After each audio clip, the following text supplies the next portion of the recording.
Dans cette enveloppe, j'ai des pièces à conviction. Ça fait plusieurs mois déjà que je tente d'attirer l'attention de mes collègues sur l'importance, sur la nécessité de mettre en place un dispositif de sécurisation de tous nos systèmes d'information, notamment. Et la sensibilité n'est pas très forte sur ce sujet-là parce que on se préoccupe beaucoup de progresser, de faire de la qualité, de produire, de livrer, de rendre service à nos clients. Or, de plus en plus, cet aspect-là est une des composantes de la qualité. Alors, j'ai fait pirater les bases d'information de mes collègues du comité de direction et j'ai dans cette enveloppe des documents confidentiels sur le budget, sur la stratégie, des rapports d'audit et des rapports sur des investissements futurs.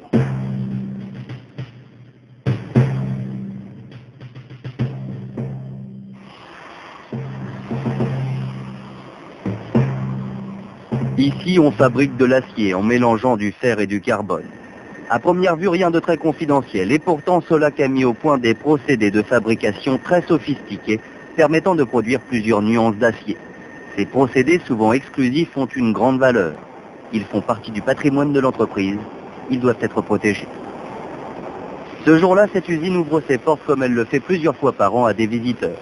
Aujourd'hui, un groupe d'industriels partenaires. Donc, laminage à froid, les bobines sont donc réduites en épaisseur. Elles arrivent de Dunkerque à une épaisseur de 3 mm et sortent donc de laminage à froid à une épaisseur... Pour éviter toute fuite d'informations, ces visites sont minutieusement préparées, car la méthode est bien connue. Les visiteurs posent des questions. Isoler les réponses n'ont pas d'intérêt, mais consolidées, elles peuvent permettre à une personne mal intentionnée d'accéder à ce qu'elle recherche. Nous ne divulguons que des informations, des connaissances qui sont validées, éprouvées, parfaitement maîtrisées et dont on sait qu'elles ne présentent aucun caractère sensible. Les personnes qui guident, qui encadrent les visiteurs, effectivement sont vigilantes, font attention à ce que dans les questions qui peuvent être posées, les réponses restent toujours, je dirais, banalisées, maîtrisées, et veille à ce qu'il n'y ait pas de débordement. L'information, c'est aujourd'hui la matière première, la base de tout le fonctionnement de notre entreprise. Il y a une dématérialisation de plus en plus forte, et je dirais que l'information sur les process, ça n'est pas en regardant les processus industriels qu'on va la découvrir, c'est effectivement en regardant des documents, des bases de données qui vont concentrer un certain nombre de données sur l'enchaînement des phases de fabrication d'un produit ou d'élaboration d'un service. Et c'est ça aujourd'hui nos secrets de fabrication. Et ça, c'est pas du vol de couleur peut-être? 90% de l'information est aujourd'hui largement ouverte. Elle est utile à la notoriété, à l'image et à la communication des entreprises. Mais 10% de l'information est sensible, c'est-à-dire qu'elle contient des données technologiques, scientifiques, commerciales ou stratégiques qui valent très cher aux yeux de la concurrence et qui suscitent naturellement leur convoitise. Pour obtenir l'information, la concurrence dispose de toute une panoplie de moyens. Certains sont loyaux, d'autres pas. Parmi les premiers, le plus répandu est ce que l'on appelle la veille technologique, c'est-à-dire l'observation et l'analyse de toutes les données existantes sur une entreprise. Aujourd'hui, la révolution télématique, les réseaux en ligne, Internet, ont fait exploser les champs d'action et l'efficacité de la veille.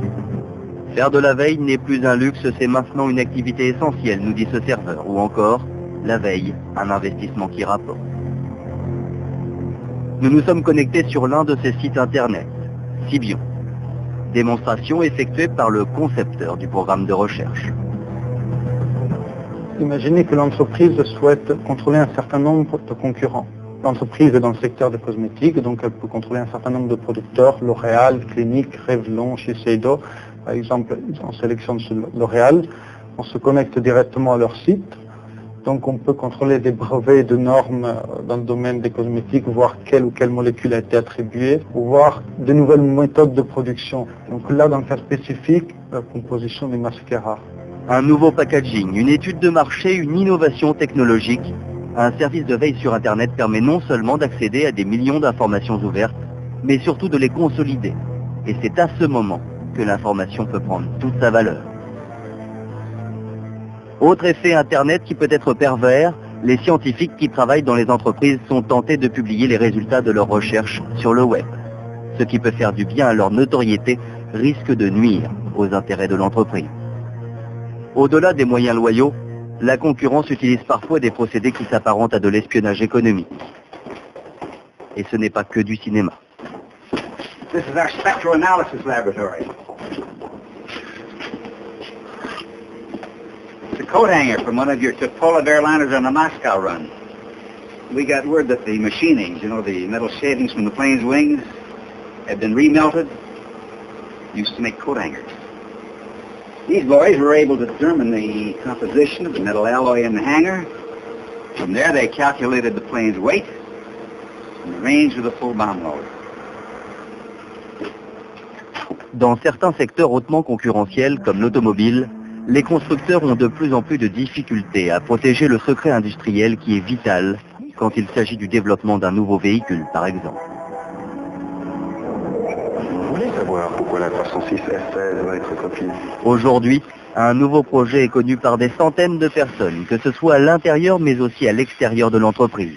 Sous-traitants, fournisseurs ou intérimaires qui n'ont évidemment pas les mêmes intérêts. La gestion du secret sur plusieurs années est très délicate, car une chaîne ne vaut que ce que vaut son maillon le plus faible. Les gens qui sont des sous-traitants, en fait, ils ont accès à tout.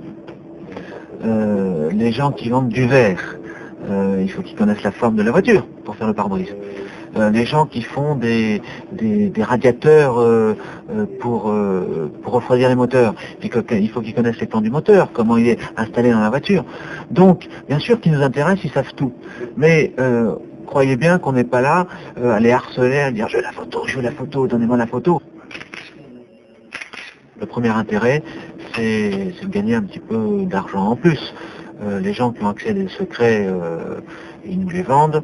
Je vous dis, moi je ne juge pas. On achète les photos, on ne juge pas les gens. Dans son rapport sur l'intelligence économique, l'ancien président de l'aérospatiale, Henri Martre, est alarmant. La France, dit-il, reste un pays angélique par rapport aux pays anglo-saxons ou à l'Asie.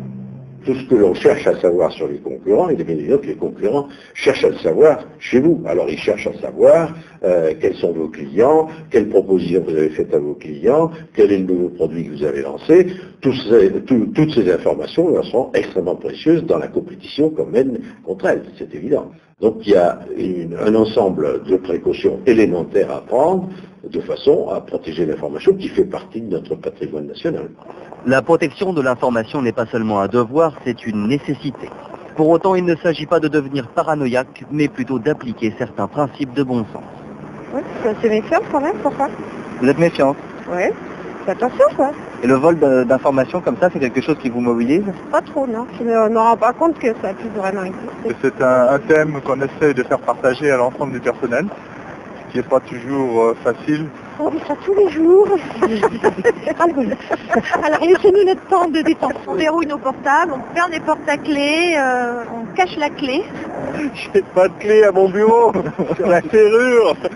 Donc je suis obligé de faire très très attention. C'est vrai qu'on ne se préoccupe pas trop de ce problème-là. Oui, à partir du moment où les bureaux sont fermés et qu'il y a quelqu'un toujours qui surveille les entrées et sorties, on considère que les étrangers n'ont pas protégés. Badges, caméras, portiques magnétiques sont autant d'éléments indispensables pour la sécurité des lieux. Mais s'ils sont nécessaires, ils ne sont pas suffisants. Leur présence ne doit pas inciter le personnel à relâcher son attention. Nous sommes dans les locaux d'une grande entreprise. Cet homme a en charge la sécurité générale du site. Bonjour François, c'est Jacques. Vous pouvez m'ouvrir s'il vous plaît? Pour lui, l'ensemble des systèmes électroniques installés dans les zones sensibles de la société n'exclut pas une vigilance permanente de chacun. Chaque collaborateur lui est remis son badge magnétique. Il en est responsable, il est responsable de la clé qu'on lui remet quand il entre dans l'entreprise. C'est son rôle de fermer son bureau contre les vols, pour la protection des biens et des personnes. C'est le rôle de chacun dans l'établissement. Fermer son bureau, une règle de base, mais il y a bien d'autres moyens très simples et peu contraignants pour protéger au quotidien l'information sensible. Exemple, le comportement du personnel face à la photocopieuse. Un geste, chaque jour, plusieurs fois répété par tous les collaborateurs de l'entreprise, et pourtant. Comme tout utilisateur dans l'entreprise, j'ai effectué ma photocopie et je m'apprête à regagner mon bureau. Problématique, j'ai oublié l'original sur les lettres d'exposition. Évidemment, c'est la personne qui va le suivre qui va récupérer cet original, Alors là, on peut imaginer différents scénarios. Documents directement à la poubelle, documents confidentiels pour l'entreprise qui peut être lu, qui peut être diffusé, qui peut être utilisé contre l'entreprise, contre son émetteur. Donc un certain nombre de problématiques par rapport à la sécurité de l'information, par rapport à la confidentialité des documents. On a pu voir à travers l'utilisation, la mauvaise utilisation de l'outil de photocopie. Vigilance requise également pour les secrétaires. Leur bureau est l'une des sources importantes d'informations